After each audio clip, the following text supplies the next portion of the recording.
Bonjour à tous et bienvenue sur notre chaîne. Aujourd'hui, nous allons plonger dans un débat brûlant, la France des assistés. Qu'est-ce que cela signifie vraiment?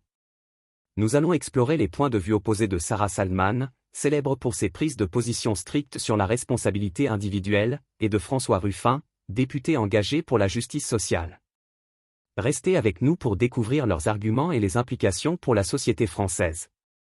Sarah Salman, avocate de renom et auteure, Sarah Salman est connue pour ses positions tranchées sur la responsabilité individuelle et l'importance du travail. Elle a récemment publié un livre intitulé « Au boulot » qui critique ce qu'elle perçoit comme une culture de l'assistanat en France. Sarah Salman, nous devons encourager les gens à se lever et à travailler. L'assistance sociale doit être un filet de sécurité, non un mode de vie. François Ruffin, journaliste, réalisateur et député de la France Insoumise, François Ruffin est un fervent défenseur des droits sociaux et de la redistribution des richesses. Il critique vigoureusement les inégalités sociales et économiques en France. François Ruffin, l'assistance sociale est une nécessité pour garantir la dignité humaine. Les vraies questions sont celles des inégalités structurelles et des salaires indécents. Pour comprendre le débat actuel, il est essentiel de revenir sur l'histoire de l'assistance sociale en France. Depuis la fin de la Seconde Guerre mondiale, la France a construit un système de protection sociale robuste visant à protéger les citoyens contre les aléas de la vie. Les grandes réformes. 1945, création de la sécurité sociale pour couvrir les risques de maladie, vieillesse, famille et accidents du travail. 1970, instauration du SMIC, salaire minimum interprofessionnel de croissance, pour garantir un revenu minimum aux travailleurs. 1988, introduction du RMI, revenu minimum d'insertion, remplacé en 2009 par le RSA, revenu de solidarité active, pour soutenir les personnes sans ressources. François Ruffin, ces réformes ont été des avancées majeures pour notre société. Elles ont permis à des millions de Français de vivre dignement et de sortir de la pauvreté.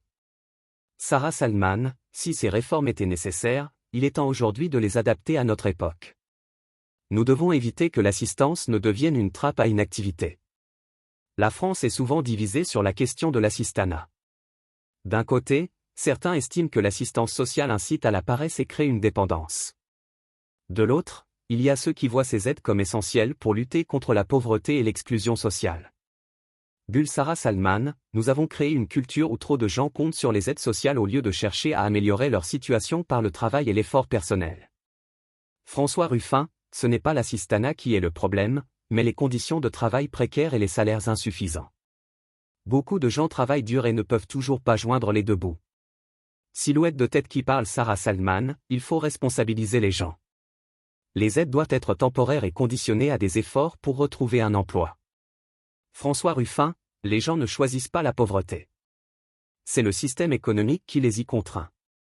Les aides sociales sont un droit, pas une charité. Quelles sont les conséquences des politiques sociales en France? Le système de protection sociale français est l'un des plus généreux au monde, mais il est aussi critiqué pour son coût et son efficacité.